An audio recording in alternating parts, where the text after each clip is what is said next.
Okay guys, जो आज का टॉपिक है आप लोगों का वो है HTML एंड CSS। अब इस केस में क्या है कि वेबसाइट को डिज़ाइन करने के लिए ये दो बेसिक लैंग्वेजेस यूज़ की जाती हैं।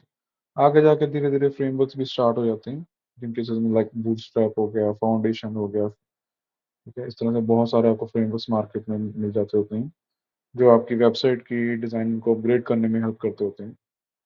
अब इन केसेस में क्या है, सबसे पहले स्टार्ट हुआ है जैसे एग्जांपल HTML से, and second we have the CSS language. इन केसेस में क्या रहेगा हमारे पास कि HTML में दो पार्ट्स रहते होते हैं, एक होते हैं tags, second one is your attributes, जिसमें यहाँ पे हम काम स्टार्ट करते होते हैं। ऐसे ही केसेस में CSS में इसकी प्रॉपर्टीज आ जाती है। ठीक है, अब इन टैग्स के केसेस में क्या होता है, पहले स्टार्टिंग टैग से होगी जो कि हमारा बेसिक स्ट्रक्चर फॉलो करेंगे इसके अंदर। जिसमें क्या होता है कि हम लेस देन साइन से स्टार्ट होता है, उनका टैग का नेम होगा ग्रेटर देन साइन, जो कि एक टैग की स्टार्टिंग होगी।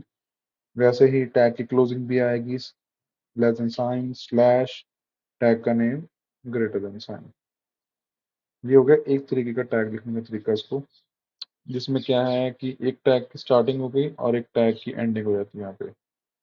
ऐसे ही केसेस में कुछ टैग्स होते हैं जो सिंगल रहते हैं, सेल्फ क्लोज्ड जिसे हम कहते होते हैं। इन केसेस में क्या है, लेस देन साइन टैग का name slash greater than sign. तो यहाँ पे तुम्हारा टैग की क्लोजिंग हो जाती है। तो टैग की स्टार्टिंग एंड क्लोजिंग के दो पार्ट्स आ जाते हैं। सेम केस इसी के अंदर, टैग्स के अंदर ही हमें एट्रीब्यूट्स मेंशन करवाने होते हैं, चाहे वो सिंगल टैग है चाहे वो डबल टैग है, डजेंट मैटर्स। तो एट्रीब्यूट मेंशन करवाने के लिए जहाँ पे टैग का नेम खत्म किया गया है फर्स्ट वाले का, ठीक है, this one the first case, तो उन केसेस पे क्या होता है मेरे पास, वहाँ पे हम लोग एक एट्रीब्यूट मेंशन करवाते हैं इक्वल्स टू, और डबल कोट्स के साथ उसको मेंशन क्लोजिंग करवा लेते हैं इसकी। तो यहाँ पे हमारा एक स्टेप खत्म होता है इसके ऊपर। अब इन्हीं केसेस में क्या है मेरे पास कि हम लोग यहाँ फंक्शनैलिटी यूज कर रहे हैं इसके अंदर, किसी भी तरह की प्रॉपर्टी हो सकती है वो। जस्ट लाइक अगर मैं टेबल ले रहा हूँ तो उसके लिए बॉर्डर दिया जा सकता है, या फिर उसको हाइट विड्थ दी जा सकती है। इमेजेस हैं उनको हाइट विड्थ दी जा सकती है। ठीक है, इनपुट फील्ड्स हैं तो उसमें टाइप होता है, क्लास होगी, आईडीज हो गई, प्लेस होल्डर्स, किसी बहुत तरह के एट्रीब्यूट्स अवेलेबल है इसके अंदर। सेम केस CSS के साथ भी होता है। CSS की अपनी प्रॉपर्टीज चलती हैं जो कि तीन वेजेस पे काम करती होती हैं, इनलाइन, इंटरनल या एक्सटर्नल।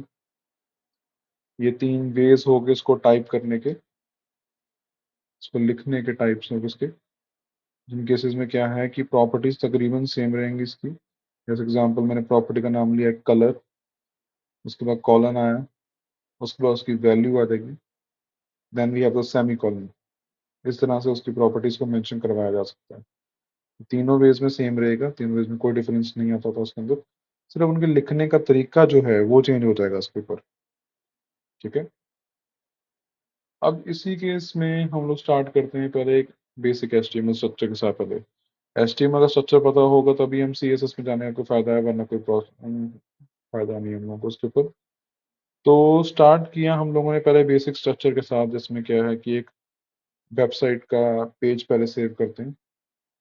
तो मैंने एक फाइल बनाई से one dot one dot H T M L, किसी भी नाम से एक फाइल सेव कर सकते हो। Make sure the extension should be the dot H T M L. ठीक है, तो 1.1 जैसे नाम दिया गया, पहले से मेरे पास एक वन नाम की फाइल बनी हुई है। तो यहाँ पे इसको सेव किया गया। जैसे ही मैंने इसको सेव किया, मेरा जो सॉफ्टवेयर है सब लाइन टेक्स्ट, इसने पहचान लिया कि ये मेरा HTML में कोडिंग स्टार्ट करने लगा हूँ। अगर मैं इस पर क्लिक करता हूँ, मुझे इसमें हर तरह की कोडिंग का स्ट्रक्चर अवेलेबल है। मुझे किसी भी कोडिंग में जाना है मैं यहाँ मेंशनिंग करवा सकता हूँ इसके अंदर। उसी केस में अगर हम यहाँ पे HTML की स्ट्रक्चरिंग को फॉलो कर रहे हैं, तो सबसे पहले बेसिक स्ट्रक्चर जो होता है उसका वो होता है this one. This is the basic structure of your HTML where we specify doc type. सबसे पहले डॉक टाइप मेंशन किया जा रहा है, जिसके अंदर हम लोग मेंशन करवा रहे हैं कि हम किस लैंग्वेज में काम कर रहे हैं अभी। इसमें हमारी HTML is one of the language for the structure. HTML5 होती है एंड XML भी होती है। ये तीन तरह की लैंग्वेजेस हैं। XML तो मोस्टली हमारे एंड्रॉयड एंड iOS के स्ट्रक्चर बनाने के लिए यूज की जाती होती है। ठीक है। HTML एंड HTML5 जो हैं तो हमारी वेब लैंग्वेजेस हैं जो हम वेब में काम लेके आएंगे। अब यहाँ पे एक साइन दिया हुआ है एक्सक्लेमेशन का, दैट मीन्स नॉट, नहीं, ये नहीं है, ये टैग नहीं है, ये सिर्फ एक मैसेज है जो बताया जा रहा है स्टार्टिंग में, सो दैट गूगल इसको रिव्यू कर सके और स्पेसिफाई कर सके कि ये HTML की वेबसाइट बनी है कि HTML5 की बनी हुई है, ताकि उसको टैग रीड करने में ईजी हो जाए। फिर उसके बाद शुरुआत होती है हमारी HTML के स्ट्रक्चर की, जिसमें हमारा HTML का टैग सबसे पहले आया, जो कि लास्ट में क्लोज हो रहा था। Then we have the head tag यहाँ स्टार्ट हुआ, यहाँ क्लोज हुआ। फिर आया title, title start, title close साथ साथ में किए गए। Then we have the body tag start, body tag close. और जितना भी स्ट्रक्चर हम लोग अब फॉलो करेंगे, जो ढांचा हमें तैयार करना है वेबसाइट का हमारी, वो सारा का सारा यहाँ बनाया जाएगा। उसी के अंदर अगर मुझे हेड पार्ट में जाना पड़ता है तो हेड पार्ट में स्टाइलिंग, स्क्रिप्टिंग, मेटास, ये सारे स्पेसिफिकेशन दी जाएंगी, जो एक तरह से कह लो कि वेबसाइट का ब्रेन का काम करेंगी। ठीक है। अब इन्हीं केसेस पे जब हमने बॉडी में स्टार्ट करना शुरू किया तो हमने सबसे पहले बेसिक हेडिंग्स के साथ स्टार्ट किया। जैसे मैंने यहाँ पे लिया हेलो वर्ल्ड, उसी हेलो वर्ल्ड की अगर सेव करके आउटपुट चेक करते हैं, समथिंग लाइक दैट।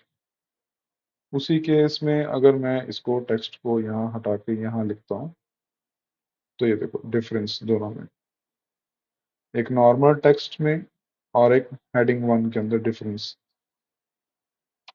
इस तरह से जितने भी टैग्स हम मेंशन कराएंगे, मैक्सिमम टू मैक्सिमम केसेस में हर एक टैग की अपनी एक स्पेसिफिकेशन होगी जो आउटपुट के टाइम पे हमें दिखेगी। हमारा मेन काम स्टार्टिंग में यही होता है, टैग्स की स्पेसिफिकेशन को समझना, ठीक है, उनके आउटपुट्स क्या आ रहे हैं, उनके डिफरेंशिएशन को समझना।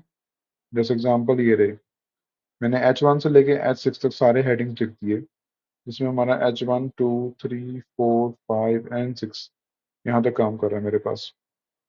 वही केस में मैंने उसको मेंशनिंग करवाया कि अगर मुझे वहाँ पे पैराग्राफ चाहिए, तो पैराग्राफ के लिए आ गया हेलो वर्ल्ड, अगेन सिंपल सा मैंने टेक्स्ट लिखा। अब ये हेलो वर्ल्ड और ये हेलो वर्ल्ड तकरीबन सेम है, कुछ ज़्यादा डिफरेंस नहीं आता है इसके ऊपर। ऐसे ही केसेस में आते हैं मेरे पास tags just like a pre tag, फिर अगर हेलो वर्ल्ड लिख रहा हूँ, अब इन दोनों के लिखने का तकरीबन वे सेम है, बट हल्का सा डिफरेंस आएगा। ये देखो ना, उनके कंटेंट के डिफरेंशिएशन होती है, इसका लिखने का तरीका डिफरेंट है, इसका डिफरेंट है। दूसरी केस, पैराग्राफ के अंदर एक्स्ट्रा स्पेसेस वो एक्सेप्ट नहीं करता है। अगर मैं यहाँ मल्टीपल स्पेसेस प्रोवाइड करूंगा, ठीक है, तो उसके लिए वो एक सिंगल स्पेस ही है छोटी सी, उससे ज़्यादा कुछ नहीं है इसके अंदर। बट उसी केस में अगर मैं प्री टैग के अंदर मल्टीपल सेव स्पेसेस प्रोवाइड करता हूँ, सेव किया, आउटपुट चेक किया, तो देखो उसके लिए multiple space is equals to multiple space, जितना इनपुट दोगे वो वैसा ही आउटपुट देगा। पैराग्राफ ऐसा कुछ नहीं करने वाला। सेम केसेस पे आते हैं मेरे पास, जैसे बोल्ड टैग आता है, बोल्ड टैग के अंदर भी सेम हेलो वर्ल्ड लिखते हैं,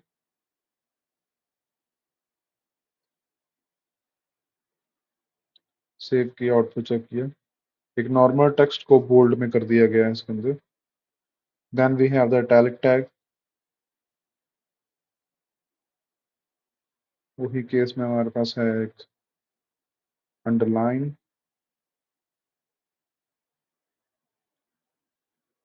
स्मॉल,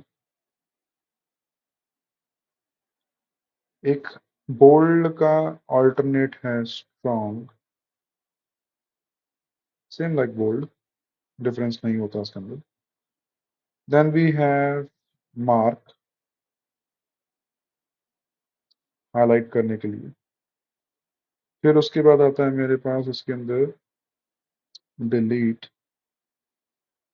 कटिंग के लिए, जो कि हमारे शॉपिंग की वेबसाइट्स में मोस्टली देखने को मिलता होता है। फिर उसके बाद आते हैं हमारे पास फॉर्मूलाज के लिए भी आते हैं ऑप्शंस, जस्ट लाइक H2O अगर मेंशन करवा रहे हो तो 2 हमेशा नीचे रहता होता है लोअर केस पे, तो उसके लिए होती है सबस्क्रिप्ट, सब नाम का टैग है, तो H2O,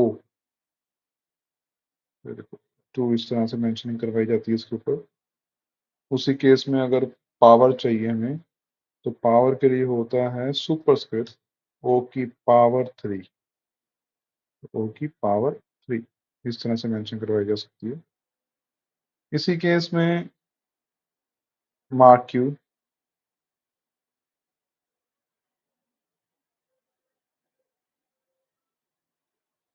तो इस तरह से मार्क क्यू की एनिमेशन काम करती है हमारे पास। अब मार्क क्यू की डायरेक्शन भी चेंज की जा सकती है, जैसे मैंने यहाँ पे डायरेक्शन लिखी इसकी,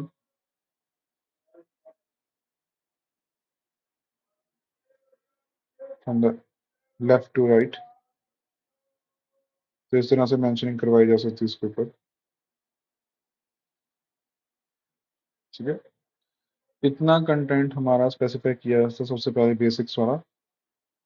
अब make sure body tag start किया है, बॉडी टैग क्लोज किया है, उससे बाहर नहीं जाना, उसके अंदर अंदर ही काम करना है, उससे बाहर नहीं निकलना कभी भी।